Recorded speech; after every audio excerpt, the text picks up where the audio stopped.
जोहार। जनमन की बात में आपका स्वागत है। मैं हूं आनंद कुमार। दोस्तों, आज हमारे साथ एक ख़ास मेहमान हैं। ख़ास इसलिए कि पत्रकार रही हैं। करीब 25 सालों तक इन्होंने देश के सबसे बड़े बड़े इलेक्ट्रॉनिक चैनलों में काम किया है, टीवी चैनलों में काम किया है।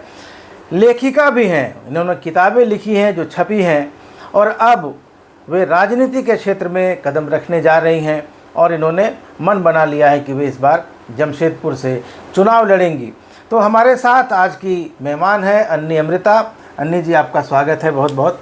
नमस्कार, धन्यवाद। और हमारे दर्शकों को अपने बारे में कुछ बताइए कि इतनी लंबी पत्रकारिता आपने की, आपने लेखन भी किया, फिर अचानक राजनीति में आने का कैसे विचार आया आपके मन में? आनंद जी, अचानक नहीं आया। बस ये कह सकते हैं कि जिसको जो समझना है समझा करे। जिंदगी जहाँ ले जाए हम उस सफ़र पर हैं। तो ये एक आप कह सकते हैं कि भगवान का ही आदेश समझिए कि कैसे एक फोर्स है जो जिसने मुझे इस ओर ले आया। लेकिन इसके पीछे कुछ बचपन की कहानियाँ हैं जिसको मैंने अपने दूसरी बुक में लिखा भी है, मैं इंदिरा बनना चाहती हूँ। तो जब थोड़ा ब्रेक लिया चैनलों के काम से, थोड़ा कुछ स्वास्थ्य इशू हुआ था, उस दरमियान मुझे बचपन की कोई बात याद है कि दरअसल अन्नी क्या बनना चाहती थी बचपन में। तो मैंने उसको किताब का रूप दिया जब इंदिरा गांधी जी की हत्या हुई थी, हमारे प्रधानमंत्री की। उस दिन परिवार समेत में हम छपरा में फंस गए थे हम लोग। उस वक्त क्या इंसिडेंट हुआ, क्या प्रभाव पड़ा, उसको लेकर के मैंने ये किताब लिखी कि मैं इंदिरा बनना चाहती हूँ। इसका किसी पार्टी से लेना देना नहीं है, ये एक कहानी है जो किताब पढ़ने पर लोगों को समझ में आएगी। तो वो ब्रेवरी से उसका संबंध था, क्योंकि जब बच्चों से पूछा जाता था वो बड़े होके क्या बनेंगे, तो कोई इंजीनियर, डॉक्टर कहता था, और मैं टॉपर थी अपने स्कूल में और मैं कहती थी कि मैं इंदिरा बनना चाहती हूँ, मैं इंदिरा गांधी बनना चाहती हूँ। तो ये कब धीरे धीरे वो मेरी ये बातें दिमाग से चली गई, और बड़े होने के बाद मैंने पत्रकारिता में दिलचस्पी लेनी शुरू कर दी और पत्रकारिता की, और बेबाक पत्रकारिता की, निर्भय होकर किया, क्राइम रिपोर्टिंग की। तो कहीं ना कहीं वो जो निर्भीकता जो मेरे ऊपर प्रभाव पड़ा था बचपन का, वो मेरी पत्रकारिता में झलका। और फिर जब मैं ब्रेक पे आई तो मुझे ये चीज़ें याद आई, मैंने किताब लिखी, और आप कह सकते हैं फिर वही शायद ईश्वर की ये मर्जी है कि मैं इधर जाऊं। हार जीत तो अलग मैटर है, पर ये एक जर्नी है जिस पे भगवान चाहता था कि मैं इस जर्नी में आऊँ। क्योंकि अच्छे लोग, और जिसको हम कहते हैं कि पढ़े लिखे लोग या बुद्धिजीवी या जो भी अच्छा कार्य कर रहे हैं, अगर वो राजनीति से दूर रहेंगे तो फिर हम सिर्फ ड्राइंग रूम में बैठकर क्रिटिसाइज़ ही करते रहेंगे कि नेता ख़राब है, ये चीज़ें अच्छी नहीं हो रही हैं, तो ये होती रहेंगी। तो एक पत्रकार के रूप में आप हों या हम हों या हमारे जैसे जो हमारे साथी हैं, वो समाज के अलग अलग जो है चीज़ों पर ध्यान रखते हैं। अपराध हो या सामाजिक जो कुरीतियाँ हों या राजनीति हो, खास करके राजनीतिज्ञों को हम ज़्यादा क्रिटिसाइज़ करते हैं, उनके कामकाज पर बहुत नज़र रखते हैं। तो अब आप राजनीति में जा रही हैं, आपको क्या अंतर लग रहा है कि एक पत्रकार के रूप में राजनीति को देखना और फिर एक सामाजिक राजनीतिक कार्यकर्ता के रूप में राजनीति को देखना, आपको इसमें क्या अंतर महसूस होता है? हाँ, वही आनंद जी, मैं भी वही रिसर्च कर रही हूँ कि क्या अंतर है। जैसे आपने जो ये बहुत अच्छा क्वेश्चन पूछा, मैं जब लोगों से मिलती हूँ तो लोग कहते हैं कि आप कैसे करेंगी, राजनीति में बहुत पैसे की ज़रूरत होती है, और आप जैसे लोग कैसे करेंगे, आप लोगों ने तो इस तरह से पैसे भी नहीं कमाए हैं। तो यानी कि एक बैठ गया है दिमाग लोगों के मन में कि जो इलीगल तरीके से पैसा कमाया है, फिर वो अपने पैसे को खपाने के लिए राजनीति में आएगा। मेरा सिर्फ यही सवाल लोगों से रहता है जहाँ मैं काम कर रही हूँ जाकर, कि मैं एक पत्रकार अन्नी अमृता, जब आप मुझे बुलाते हैं मैं आ जाती हूँ। अभी भी मुझे बतौर पत्रकार ही फ़ोन किया जाता है कि भाई ये चीज़ें ख़राब है, ये सड़क टूटी है वगैरह वगैरह, आप आइए और ख़बर दिखाइए। तो आप जब मुझे फ़ोन करते हैं मैं आ जाती हूँ।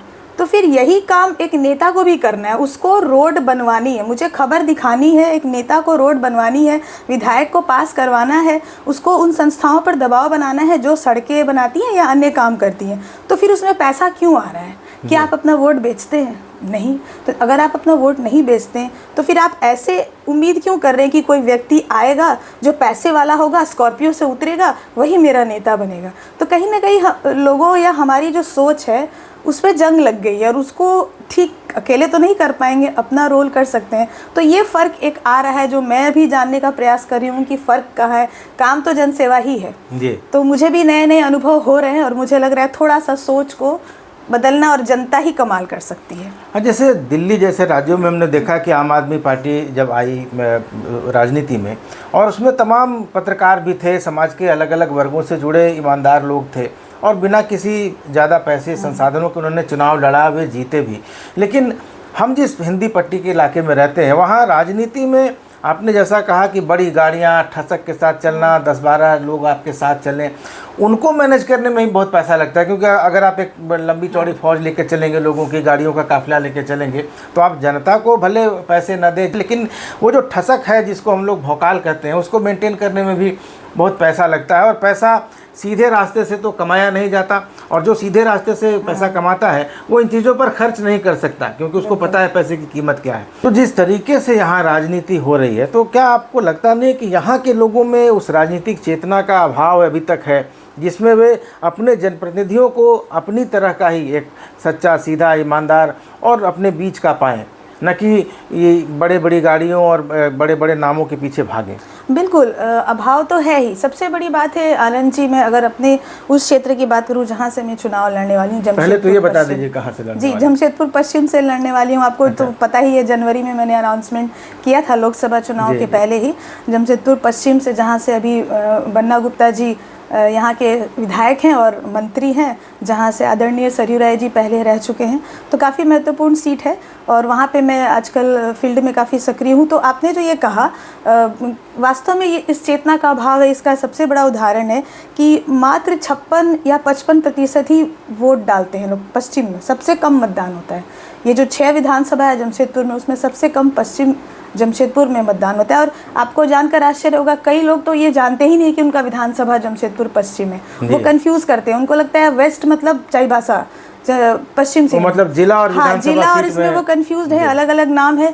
तो इसको लेकर भी कोई अवेयरनेस होता नहीं है, क्योंकि राजनीतिक दल या जो नेता है वो अब एक दूसरे में इतने व्यस्त हैं आरोप प्रत्यारोप में कि उनको फुर्सत नहीं है कि जिस पब्लिक की बदौलत हमको आना है, हम उसको कितना जागरूक करें।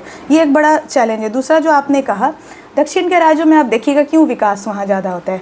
वहाँ भी लोग इमोशनल हैं, वहाँ भी इमोशन ही चलता है राजनीति में, लेकिन इमोशन सिर्फ नहीं चलता है वहाँ पे। देखिए, वहाँ विकास के कार्य को देखा जाता है जो, और इस तरह के अच्छे लोग जो अगर उनके पास पार्टी का सपोर्ट नहीं भी है, तो वैसे लोगों को भी पब्लिक सपोर्ट करती है, एक मैसेज देती है कि भाई हाँ, ऐसे लोग आएँ जो समाज के लिए कुछ अच्छा करना चाहते हैं। हमारे यहाँ प्रॉब्लम क्या हो रही है कि अगर आपको एम्बुलेंस चाहिए, आपको एम्बुलेंस नहीं मिलेगी। आपकी एम्बुलेंस के लिए ट्वीट होगा, डीसी तक, सीएम तक मैटर चला जाएगा, लेकिन जब आप इलेक्शन आएगा तो फिर आप किसी भ्रम का शिकार हो जाते हैं। आप फिर वो देखते हैं कि आपके ऑप्शंस बड़ी बड़ी पार्टियां में कौन कौन खड़े हैं। आपको अगर इच्छा नहीं भी है कि आपका मनपसंद ये नहीं है, फिर भी आप मजबूर होकर देते हैं, जबकि आपको नोटा का भी पावर दिया गया है। आज जो है हमारे यहाँ नोटा क्यों आया? नोटा आया ही इसलिए कि जनतंत्र मजबूत हो। जनतंत्र कैसे मजबूत होगा? कि पब्लिक को अगर लगता है कि कोई भी कैंडिडेट सही नहीं है, तो वो एक मैसेज देगी सरकार को, चुनाव आयोग को, कि भाई हमको पसंद नहीं था। तो कहने का मतलब है कि पब्लिक ही सबसे बड़ी शक्तिशाली है जनतंत्र में, लेकिन दुर्भाग्य से पब्लिक को अभी नीचे कर दिया गया है। आज देखिए स्वास्थ्य सुविधाओं का क्या हाल है। हम लोग व्यक्तिगत आरोप प्रत्यारोप में व्यस्त हैं। झारखंड की राजनीति, अभी देखिए इलेक्शन आ रहा है, बहुत से मामले आने लगेंगे, कोई शिकायत करेगा, कोई एफआईआर करेगा फलाने नेता पर, लेकिन काम की बात नहीं होगी कि हाँ इतने सालों में क्या काम हुआ और अब सारे काम और अभी शिलान्यास क्यों हो रहे हैं। तो इस तरह की जो राजनीति ना, ये लोगों को समझना होगा, और उनके पास पावर है, वो बदलाव कर सकते हैं। ये नहीं कहते हैं कि हम आ रहे हैं इलेक्शन में तो हम सबसे बड़ा बदलाव ले आएंगे, नहीं, हम अपना रोल कर सकते हैं। तो एज ए पत्रकार मैंने अपना रोल किया, तो एज ए नेता भी हम अपना रोल कर सकते हैं, वो मौका मिलने की बात है। लेकिन आपको लगता नहीं कि राजनीति में और चुनावी राजनीति में विकास कोई बहुत बड़ा मुद्दा है?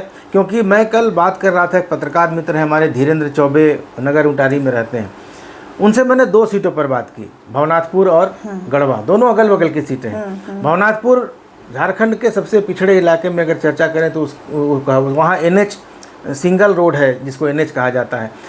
खूब सड़क जाम रहती है, यूपी का, छत्तीसगढ़ का और बिहार का बॉर्डर है, बिजली नहीं रहती है, तमाम तरह की असुविधाएँ हैं। वहाँ विकास एक मुद्दा है, जबकि बगल की सीट गढ़वा में जितना विकास हुआ है पूरे झारखंड में किसी विधानसभा क्षेत्र में इतना विकास नहीं हुआ। नया कलेक्ट्रेट बिल्डिंग बना, नया बस स्टैंड बना, नया टाउन हॉल बना, स्टेडियम बना, लेकिन वहाँ भी कहा जा रहा है कि नहीं, इस बार वहाँ के जो मंत्री हैं या जो जेएमएम के विधायक हैं, उनके साथ कास्ट कम्बिनेशन फिट नहीं बैठ रहा है, तो कुछ लोग उनसे नाराज़ हैं। तो ये समझ में नहीं आता है कि विकास पर ही क्या जनता वोट देती है, या फिर जब वोट देते समय वो जातियों और दूसरे समीकरणों पर ध्यान देने लगती है। यही तो बात है ना, मैंने पहले भी कहा ना कि वोट दे कौन रहा है। जैसे हम और आप जैसे लोग जो रूम में बैठे हैं या कहीं बाहर भी हैं, हम तो पत्रकार हैं, हम लोगों ने तो फील्ड में काफ़ी काम किया है, हम लोग बात करते हैं कि जनता इस मुद्दे पे वोट नहीं दे रही है या दे रही है। तो ऐसे लोग जो बहुत बड़ी बड़ी बातें करते हैं और बहुत कुछ सोचते भी हैं देश के बारे में, आप देखिएगा कि क्या वो वोट देने जाते हैं? क्या हम अपने बच्चों को ये सिखाते हैं कि नहीं आप अपने वोट का इस्तेमाल करें? तो सबसे पहली जागृति तो वहाँ से आएगी कि वोट दे कौन रहा है।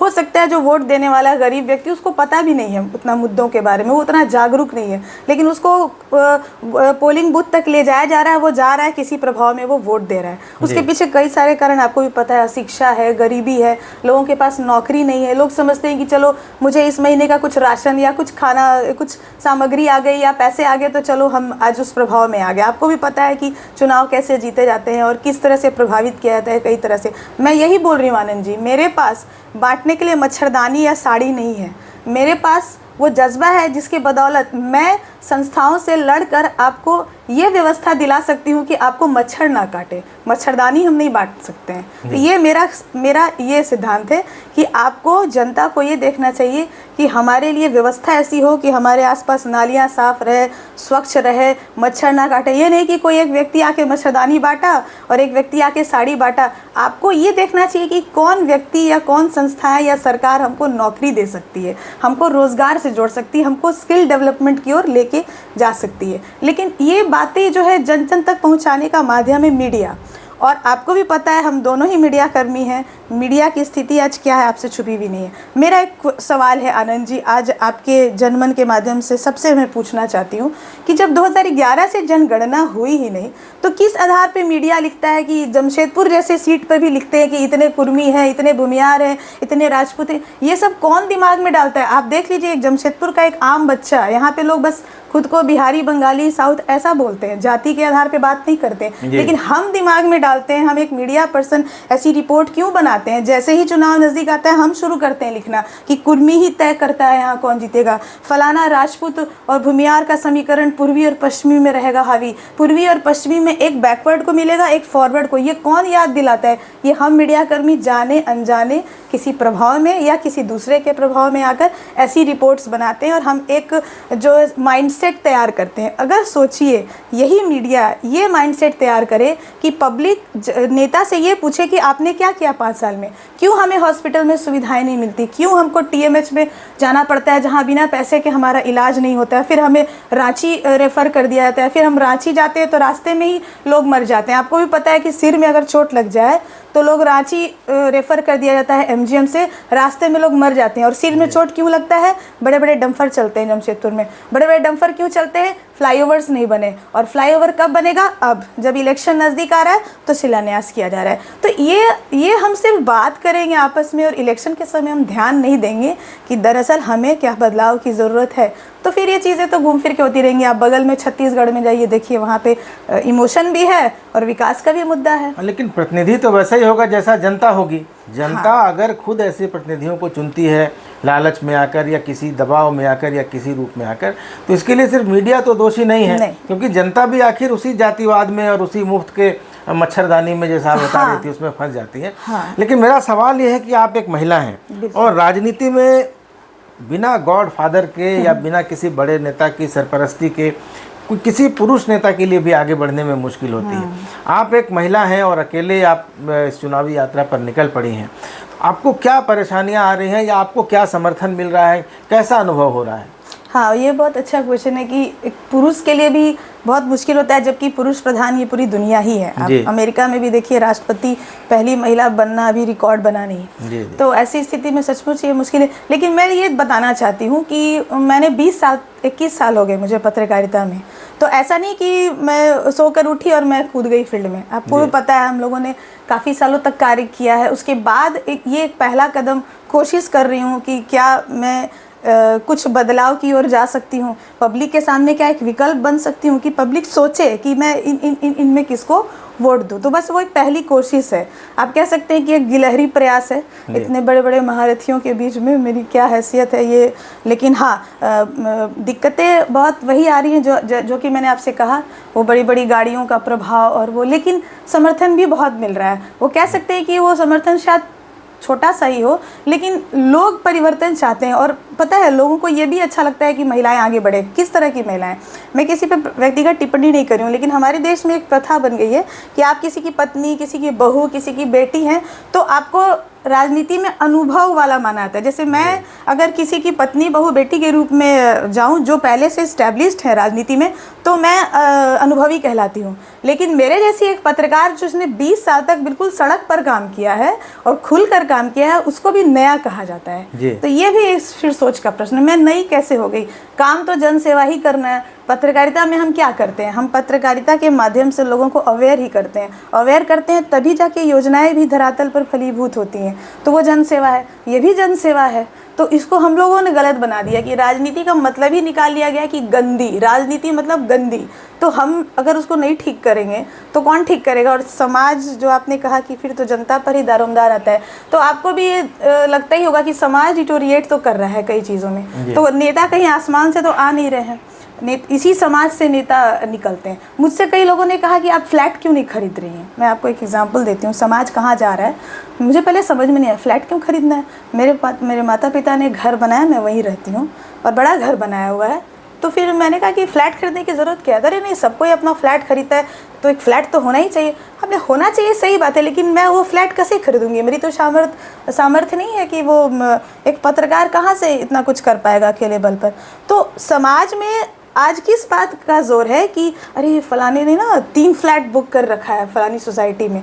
तो अगर हम इस बात को बड़ाई का पर्याय मान लेंगे तो फिर तो हम गलत की ओर ही उन्मुख होंगे ना। तो कहीं ना कहीं समाज जैसा होता है वैसे ही नेता होते हैं, जैसा नेता जैसे यथ राजा तथ प्रजा, यथ प्रजा तथ राजा। लेकिन अगर मेरे जैसे लोग ये कोशिश करना चाहते हैं कि ठीक है महिलाएं आए सामने, पत्रकार आए, डॉक्टर आए, सेना के लोग आए, कोई भी अलग अलग जो जगहों पे जो कार्य कर रहे हैं वो अगर सामने आए, तो जनता का एक वर्ग है ऐसा जो बिल्कुल इसको पसंद करता है। लेकिन हम मास में जब जाएंगे तो ज़रूर ये बहुत लंबा संघर्ष है। जी, तो आपने जमशेदपुर पश्चिम से चुनाव लड़ने की घोषणा की है, वहाँ से अभी झारखंड सरकार के स्वास्थ्य मंत्री बन्ना गुप्ता हैं, अगला चुनाव भी लड़ेंगे। और चर्चा ये हो रही है कि सरयू राय जो कि निर्दलीय चुनाव जीते थे जमशेदपुर पूर्वी से, वे हो सकता है कि जमशेदपुर पश्चिम से चुनाव लड़ें। तो ये दो हाई प्रोफाइल और बड़े नामों के बीच का जो संघर्ष है, उसमें आपको क्या लगता है कि आप कोई पहचान बना पाएंगी या कोई छाप छोड़ने में कामयाब रह पाएंगी? देखिए, ये वास्तव में इस सीट को लेकर बड़ी विकट परिस्थिति है, क्योंकि आपने 2 नाम लिए और मेरा जो कार्य का स्टाइल रहा है, आपने अगर देखा होगा मुझे पत्रकारिता में, मैंने कभी व्यक्तिगत आक्षेप, आरोप प्रत्यारोप कभी नहीं किया। मुद्दों को लेकर के काम किया और उस मुद्दे की लपेट में जो व्यक्ति आया फिर उसकी आलोचना और उसके काम की आलोचना होती रही। तो इस वक्त भी क्या है कि मैं जिस तरह से काम कर रही हूँ ना, उसमें मुझे इस बात से ज़्यादा फर्क नहीं पड़ेगा कि कौन कंपैरिजन में खड़ा है। क्योंकि आपने ये प्रश्न पूछ दिया, यही मेरे लिए बहुत बड़े गौरव की बात है कि आप मुझे इस काबिल समझ रहे हैं कि आपने कहा कि आपके समक्ष लोग हैं, लोग चर्चा कर रहे हैं, यही मेरे लिए बहुत बड़ी बात है। आदरणीय सरयू राय जी तो आदर्श रहे हैं सबके, आपको पता है उनका जिस तरह से नाम है यहाँ पर, उन्होंने भी पत्रकारिता की थी, आज भी वो पत्रकारिता करते हैं, खुलासे करते रहते हैं। तो उनके बारे में मैं क्या बोलूँ, मैं हमारा कुछ कहना सही नहीं रहेगा।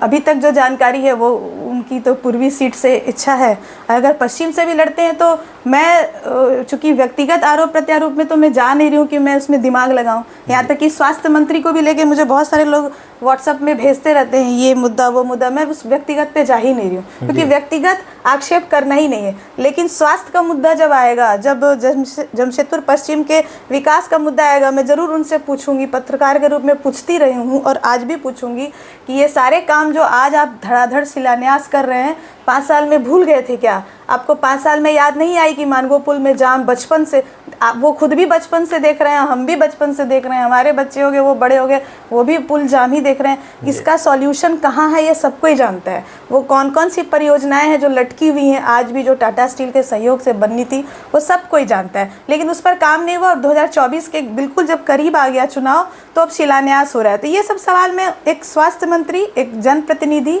होने के नाते शुरू से मैंने उनसे पूछा है, आज भी पूछूंगी। लेकिन जो ये व्यक्तिगत वाला चक्कर रहता है ना कि तरह तरह के कुछ मुद्दे दिए जाते हैं जानबूझ के, तो मैं उन मुद्दों पे मैं नहीं जा रही हूँ। तो ये रहेगा। और जहाँ तक सरयू राय जी का सवाल है, तो देखते हैं अगर इस तरह के समीकरण बनते हैं तो भी हम अपना काम करते रहेंगे। जी चलिए, आपसे बातचीत करके बहुत अच्छा लगा और हम आपके उज्जवल राजनीतिक भविष्य की शुभकामनाएं भी देते हैं। पत्रकार तो आप जीवन भर रहेंगी, क्योंकि पत्रकार तो हमेशा पत्रकार रहता है। तो दोस्तों, ये थी हमारी सहयोगी, हमारी पत्रकार मित्र अन्यमृता जी। तो आज इस पॉडकास्ट में इतना ही। अगले वीडियो में फिर आपसे मुलाकात होगी, तब तक इजाज़त दीजिए। धन्यवाद, नमस्कार। धन्यवाद।